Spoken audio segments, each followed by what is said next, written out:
Oke, selamat datang di podcast Mata Persib, podcast yang akan membahas Persib secara lebih menukik, review match antara Borneo FC melawan Persib Bandung dalam lanjutan BRI Liga 1 pekan ke-28. Pekan di mana memang ini baru mulai lagi setelah libur lebaran, kurang lebih 1 bulan ya. Terakhir main di bulan puasa itu sekitar tanggal 10 dan kemarin main tanggal 11 ya, pas berarti sebulanan Persib libur gitu. Dan sebelum itu juga kita dari Mata Persib ingin mengucapkan selamat Idul Fitri. Mohon maaf lahir batin. Mohon maaf kalau mungkin banyak kesalahan kami, baik itu dari konten maupun dari ucapan-ucapan kami pribadi di sosial media Mata Persib selama ini. Jadi ya mudah-mudahan teman-teman semua puasanya kemarin diterima oleh Allah dan menjadi keberkahan untuk kita semua. Amin.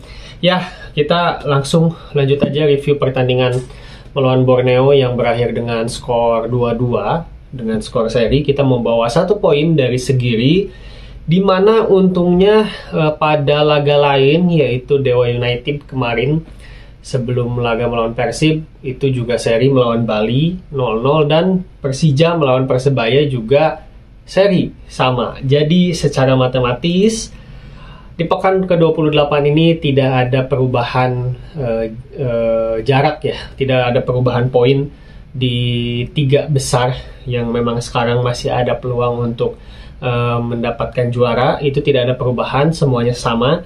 Persib masih berjarak 8 poin dari posisi kedua yang ditempati oleh Dewa United, dan masih berjarak juga 9 poin dari Persebaya Surabaya. Jadi seandainya kemarin Persebaya menang, mungkin itu akan memperkecil gitu ya, tetapi alhamdulillah Persebaya pun ternyata meraih hasil seri melawan Persija Jakarta. Seperti itu. Jadi secara matematis saat ini bagaimana peluang Persib? Peluang Persib adalah harus mendapatkan 12 poin untuk mengunci gelar juara. 12 poin ini bisa didapat dengan 4 kali menang atau 3 kali menang dan 3 kali seri. Jadi memang masih sangat terbuka lebar di 6 laga final ke depan. 6 laga sisa menuju pekan ke-34 pun itu 4-nya adalah laga home dan 2-nya adalah laga away. Jadi secara matematis sebenarnya kita bisa meraih semuanya di laga home, kemenangan maksudnya, dan sisanya ya di laga away kita yang penting jangan kalah kayak gitu. Tapi harapannya adalah dimanapun mau home ataupun away, Persib bisa memenangkan 12 poin untuk mengunci gelar juara. Nah itu pun dengan catatan si Persebaya sama Dewa juga menang ya. Kalau misalnya di beberapa pekan ke depan ini Dewa dan Persebaya juga ada kepeleset, yaitu akan lebih menguntungkan untuk Persib gitu. Kalaupun misal ada kalah, Dewa kalah atau Persebaya kalah, ya itu akan menguntungkan. Berarti nanti tinggal dikurangi aja poinnya, yang tadinya butuh 12, ya berarti bisa jadi lebih cepat untuk Persib mengunci gelar juara Liga 1 back to back di musim ini. Seperti itu.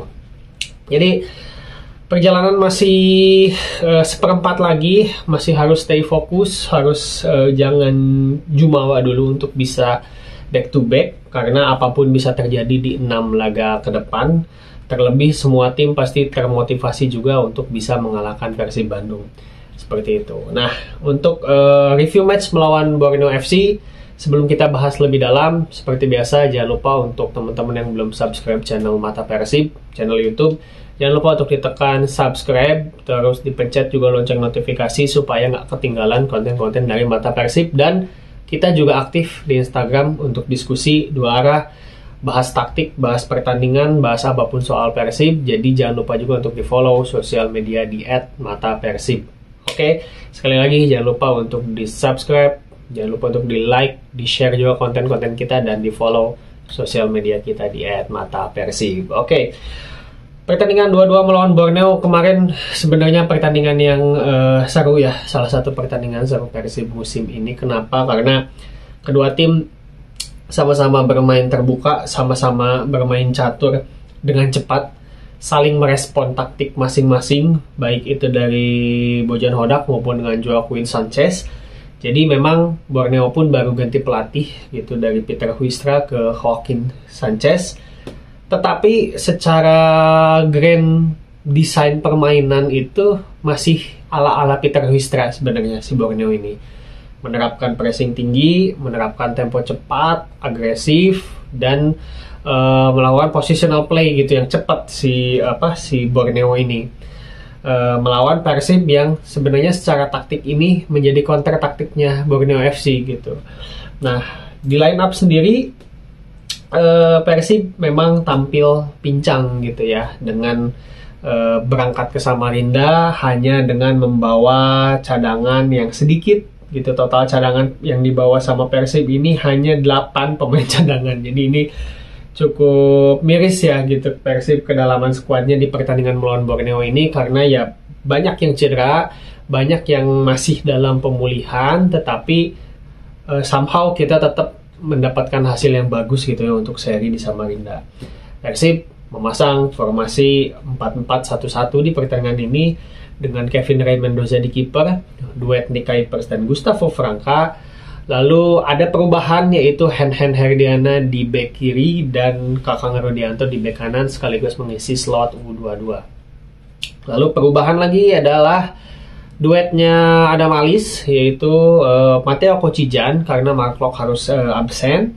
Beckham Putra di sayap, Brian Kurnia di sayap kirinya, dan di depan ada Cheo Alves dan Terone Del Pino yang bergantian gitu. Jadi ketika sedang on ball itu memang Ciro yang ditempatkan di tengah gitu. Tetapi banyaknya ketika lagi fase transisi counter attack, Ciro ini akan melebar ke sayap kanan, terutama ya ke area sayap kanan untuk banyak mengirimkan crossing, dan Terone Del Pino yang mengisi posisi di area nomor 9 atau di area central forward. Jadi memang Ciro dan Terone kemarin aktif untuk rotasi posisi gitu. Dan ini juga sedikit banyaknya membuat barisan pertahanan si Borneo ini kebingungan gitu. Sementara untuk Borneo sendiri memasang formasi 3-2-4-1 ya. 3-2-4-1 ini secara bentuk itu, dengan Nadeo di kiper. Lalu backnya ada Gabriel Furtado, ada Leo Guntara, dan si Christophe Nduwarugira. Fajar Fatur Rahman di wingback gitu bersama Rivaldo Pakpahan di kirinya. Lalu Mariano Peralta ini yang menjadi man of the match kemarin, bersama Sihran bahu-membahu untuk menjadi tumpuan serangan di sayapnya Borneo. Dan Kenzo Namu beserta Kei Hirose menjadi jenderal di lini tengah. Lalu Mateus Pato yang sudah kembali menjadi nomor 9-nya di depan gitu. Jadi dengan formasi kedua tim tadi, untuk Borneo sendiri memang seperti yang udah disebutkan, menerapkan high pressing sejak menit pertama. Mateus Pato mengejar duo center back kita, Nick dan Gustavo, dibuat tidak nyaman saat build up.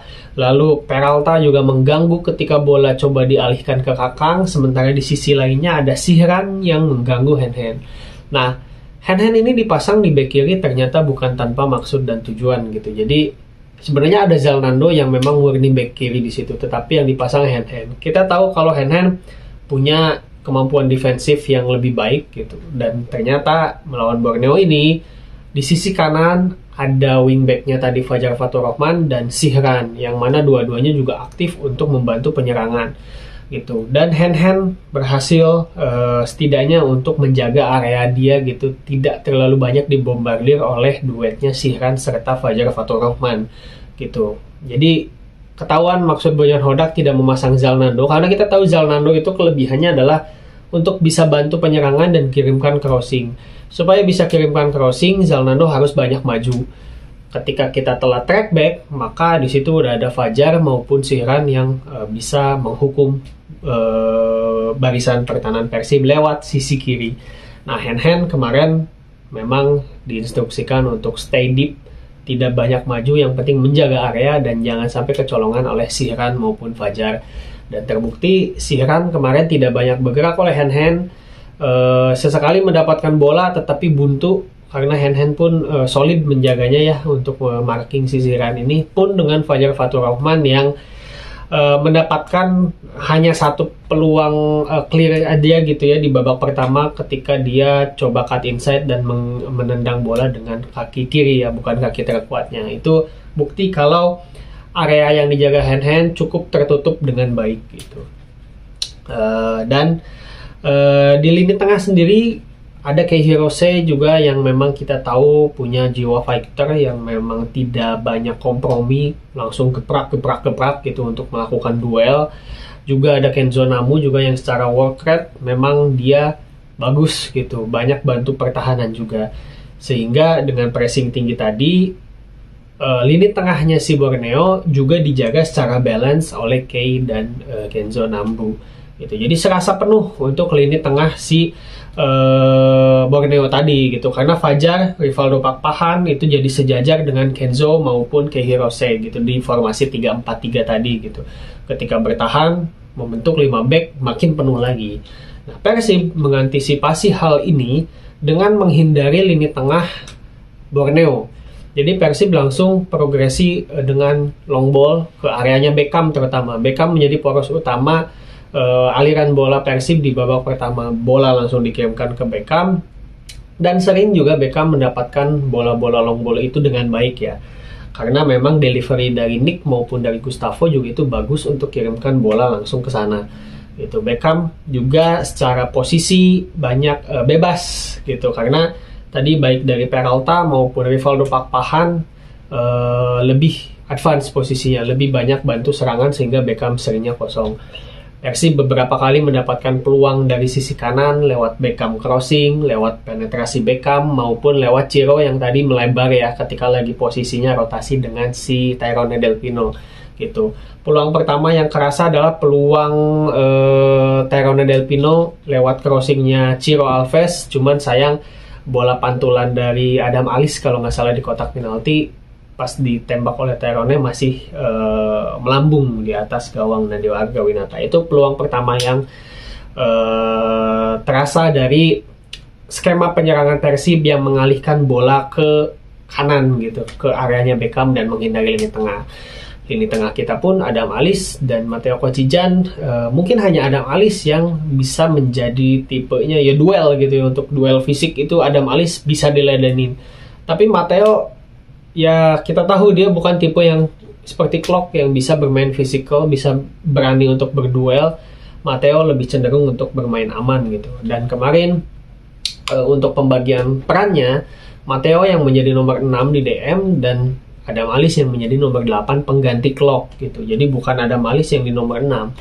Padahal kalau ini sekedar pengamatan kita aja gitu ya, justru Matteo yang lebih bagus untuk drive bola ke depan, bantu serangan, dia dribblenya bagus gitu, sehingga dia yang lebih cocok harusnya mendapatkan role nomor 8 pengganti Klok ketimbang Adam Alis gitu. Dan kemarin pun Adam Alis tidak banyak bantu penyerangan, hanya di menit-menit awal aja ada peluang Adam Alis itu bisa masuk ke kotak penalti, tapi itu pun Adam kehilangan momentum sehingga bolanya bisa direbut dengan mudah oleh back dari Borneo gitu. Itu aja peluang Adam Alis ketika bantu serangan. Selebihnya Adam pun kalah di lini tengah oleh duet tadi Kei Hirose dan Kenzo Namu yang memang sangat solid dan tanpa kompromi bermain di lini tengah untuk menutup ruang-ruang pemain tengah Persib melakukan progresi bola gitu. Jadi Borneo memperkuat lini tengah, mendominasi lini tengah, Persib meresponnya dengan bermain direct ball gitu. Jadinya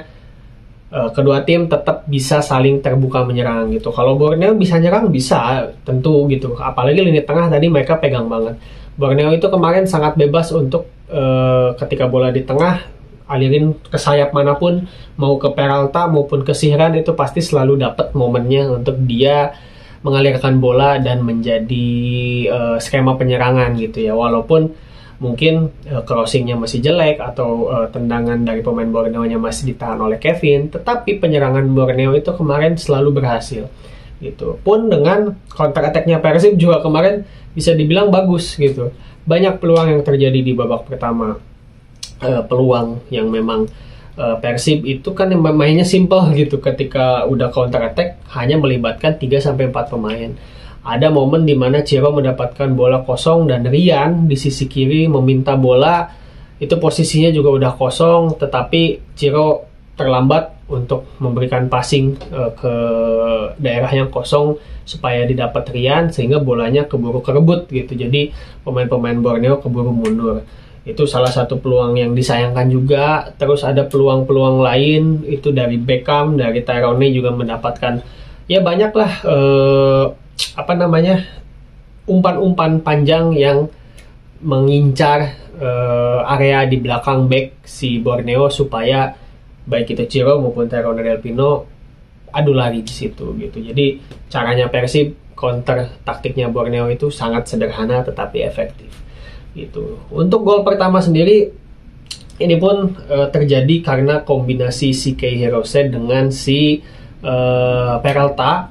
Jadi Kei mendapatkan bola, memberikan ke Peralta, Peralta dibalikin lagi bolanya ke Kei yang melebar ke sisi kiri penyerangan Borneo atau ke sisinya Kakang. Lalu di situ di situ ada Adam Alis yang memang sedang mengikuti Kei. Adam Alisnya kalah duel dengan Kei Hirose, lalu Peralta head to head dengan si Kakang Rudianto. Tetapi Kakang memang secara langkah kayak udah kalah satu langkah, makanya si Peraltanya ini nggak terlalu bisa kekejar gitu, nggak enak buat nutup ruang buat Peralta. Nah sebenarnya di situ ada Matteo yang bisa menutup ruang si Peralta saat menembak gitu. Cuman ini Matteo kemarin pasif gitu di momen golnya Borneo ini, dia seperti tidak berkontribusi dalam pertahanan, jadi hanya berdiri mematung tanpa ada upaya untuk menutup ruang si Peralta menendang gitu. Karena di situ pun dia posisinya pasif, tidak menjaga area pun tidak menjaga pemain gitu. Jadinya sangat disayangkan golnya Peralta ini. Udah tahu Kakang lagi kesusahan gitu, lagi kegocek. Harusnya di situ ada Matteo Kocijan atau defensive midfielder Persib gitu yang memang peka untuk membantu Kakang, apalagi posisinya juga berdekatan gitu, sehingga Persib tertinggal lebih dahulu 1-0 gitu. Sementara Persib menyamakan kedudukannya lewat titik putih dari Tyrone Del Pino, lewat skema sederhana juga tadi yang sudah disebutkan, hanya melibatkan Etam dan Tyrone. Etam mengirimkan bola daerah ke belakang back gitu, dan Tyrone menemukan celah di situ dan ada benturan yang terjadi di situ, sehingga ya Persib mendapatkan penalti seperti itu. Lalu 1-1 untuk kedua tim di babak pertama. Masih terjadi jual beli serangan itu tadi, pertandingan semakin seru, pertandingan semakin panas. Ya, kita lanjut di babak kedua ya. Jadi setelah 1-1 di babak pertama, di babak kedua tim juga masih sama-sama bermain terbuka. Pertandingan malah makin seru juga gitu. Dan langsung terjadi peluang yang memang cukup mengagetkan, di mana Kenzo Nambu di sini menendang bola dari tengah lapang, melihat celah di mana Kevin Mendoza ini posisinya terlalu maju, tetapi ternyata beruntung Persib masih diselamatkan oleh tiang gawang. Jadi tendangan Kenzo Nambu itu membentur tiang gawang gitu. Jadi ini Persib terselamatkan sih, dan Kevin Mendoza juga pasti kaget gitu ketika posisinya terlalu maju. Dan belum sembuh jantung kita terselamatkan atas peluangnya si Kenzo Nambu. Persib melakukan serangan lewat sisi kanan. Lagi-lagi kreatornya adalah Beckham Putra yang penetrasi dari sisi kanan lalu mengirimkan umpan crossing ke Tyrone Del Pino yang di situ juga masuk gitu ya, running untuk mengelabui backnya si Borneo, mendapatkan bola dari sisi half space dan melakukan tendangan yang sangat kencang tanpa melihat ya. Jadi terlihat si Tyrone nendangnya sambil kayak pandangannya agak ke atas gitu, karena dia juga mungkin udah percaya diri kalau itu tendangannya terarah ke gawang, dan itu juga sangat kencang mengincar pojok gitu ya dari gawangnya Deo, dan Persib membalikkan keunggulan menjadi 2-1 gitu setelah gol brace dari Tyrone Del Pino, dan lagi-lagi kreatornya adalah Beckham Putra. Seperti di babak pertama juga umpannya juga dari Beckham Putra. Brace Tyrone Del Pino, kreatornya juga 2 dari Beckham Putra. Ini sih memang Beckham di level ini, Beckham ini udah pada tingkat dimana dia visinya udah di atas rata-rata pemain Persib ya. Kita bilangnya pemain Persib dulu gitu, karena kalau bilangnya se-Indonesia ya mungkin nanti akan terjadi perdebatan. Tapi setidaknya untuk di Persib, visinya Beckham itu udah sangat-sangat di atas rata-rata. Jadi penasaran sebenarnya, mudah-mudahan dari Patrick Kluivert bisa memanggil Beckham, mencoba Beckham karena dia semakin matang tampil di sayap kanan gitu. Sebelumnya kita tahu posisi Beckham adalah di attacking midfielder di nomor 10, di tengah, di sentral. Lalu memang dalam 2-3 musim ke belakang, karena di tengah pun ada Stefano Beltrame musim lalu gitu, dan sekarang ada Tyrone Del Pino, maka Beckham dipasang geser di posisi sayap kanan, mengisi pos yang sebelumnya diisi rutin oleh Febri Haryadi, oleh Freds Butuan gitu kan. Dan ternyata sekarang lebih paten sama Beckham, permainannya semakin matang, visinya semakin bagus, dan crossing-crossingnya pun semakin oke gitu. Kita merasakan sendiri bahwa peran Beckham di sayap kanan ini banyak mendulang poin, banyak menjadi kreativitas utama serangan Persib di musim ini terutama gitu. Makanya menarik untuk dicoba, mudah-mudahan Patrick Kluivert atau U23 masih masuk nih Beckham ya.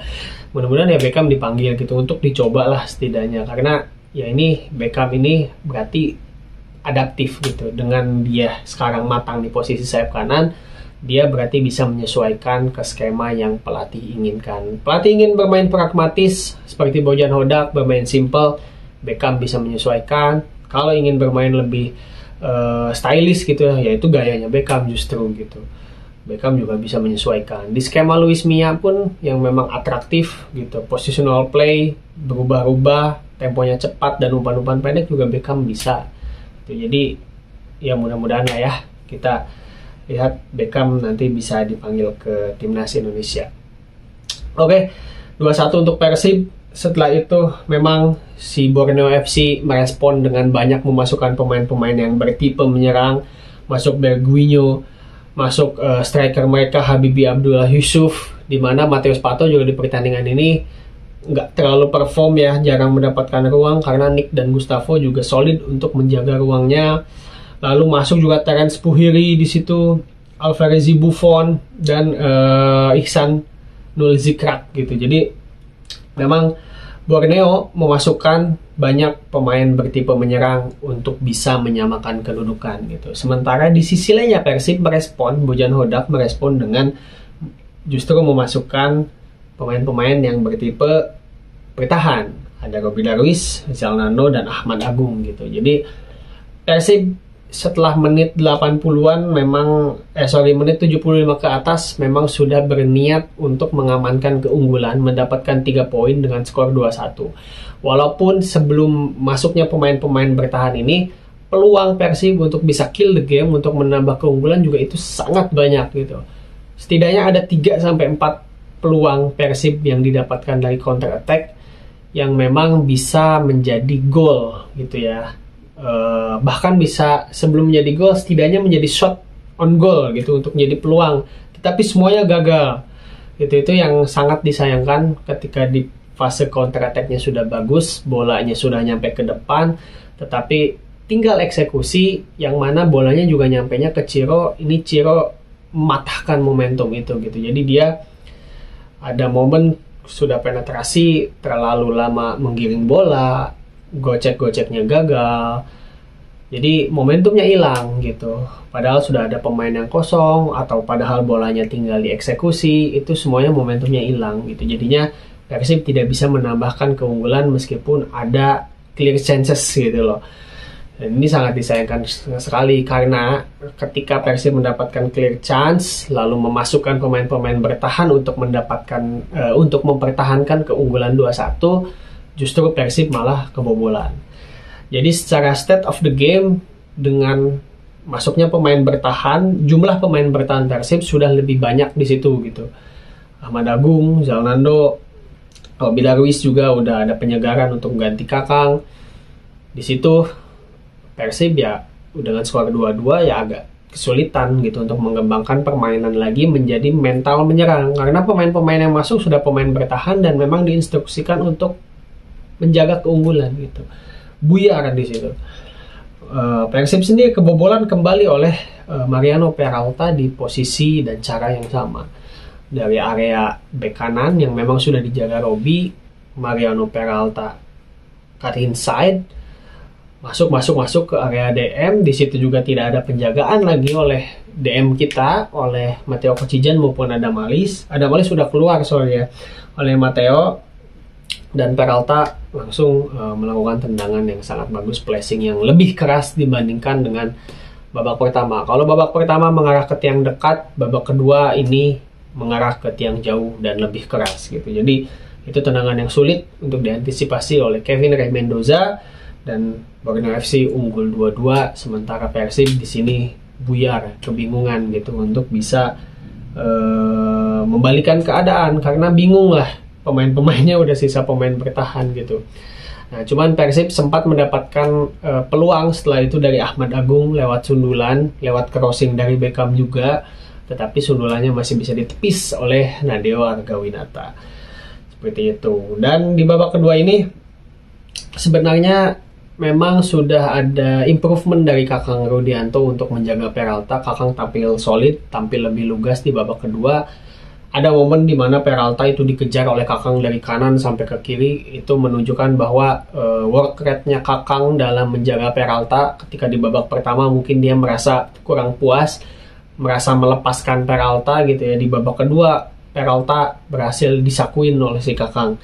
Cuman ya itu ketika diganti oleh Robi dan Kakangnya mungkin kecapean gitu ya, habis ya, di sini Peralta lepas lagi gitu. Jadi memang gol Peralta baik di gol pertama maupun gol kedua sebenarnya bukan cuma salah individu, tetapi secara kolektif salah dari barisan pertahanan Persib yang perlu dievaluasi. Ketika ya ada pemain dengan individual brilliance seperti ini, ya memang idealnya bisa saling cover satu sama lain gitu. Cuman ya ini kalau saya pribadi menyoroti Matteo Kocijan yang memang pasif saat Peralta mencoba melakukan cut inside seperti itu loh.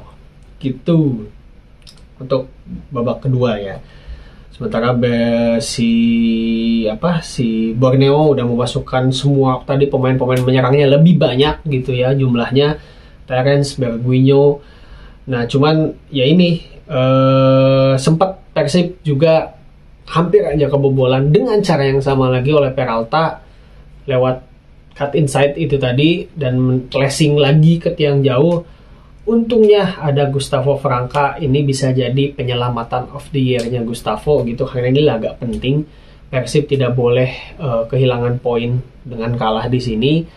Bisa jadi ini adalah game yang bisa define hasil Persib di akhir musim nanti, dan dengan penyelamatan Gustavo tadi yang sangat penting jadi poin berharga walaupun cuma satu untuk Persib tetap fokus stay on track gitu. Karena ketika kalah kita bukan hanya kehilangan poin, tetapi secara mental pun pasti akan sedikit banyaknya mengganggu tim gitu.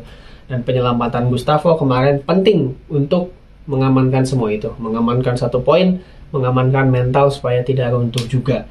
Dan itu ya penyelamatan yang mungkin akan saya ingat gitu sampai nanti Persib juara gitu.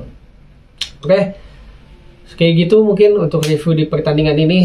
Pertandingan yang seru, kedua tim saling jual beli serangan, keduanya bermain terbuka. Persib dengan skuad yang seadanya di pertandingan ini dengan cadangan yang hanya berjumlah 8 pemain bisa mengimbangi Borneo, bahkan hampir membawa pulang 3 poin seandainya tadi tidak ada kesalahan yang sama di barisan kanan pertahanan yang menyebabkan Peralta bisa nyaman mencetak 2 gol itu. Tapi ya nggak apa-apa, it's okay, it is what it is, sudah terjadi, dan ya pasti Bojan Hodak pun akan mengevaluasi hal tersebut, dan kita masih punya 6 laga final. Sekali lagi tadi 12 poin harus dipakai untuk mengunci 4 kemenangan atau 3 kemenangan dan 3 seri. Dan next match melawan Bali United, nah ini baru pertandingan yang sangat berat juga ya setelah melawan Borneo, pertandingan yang menentukan juga. Tapi mudah-mudahan karena kita tampil di home dan musim lalu juga kita berhasil membantai Bali, yaitu masih kebawalah spiritnya untuk bisa menaklukkan Bali dan mengunci kemenangan penting nanti di GBLA. Oke. Sebelum ditutup, jangan lupa untuk subscribe channel Mata Persib. Jangan lupa untuk di like dan di share konten-konten dari Mata Persib. Dan jangan lupa untuk di follow sosial media di @matapersib. Kita diskusi di sana aktif untuk bahas pertandingan, bahas match, analisa soal taktik Persib juga. Oke? Mohon maaf kalau ada salah kata di review kali ini. Kita ketemu lagi next match melawan Bali, dan hidup Persib.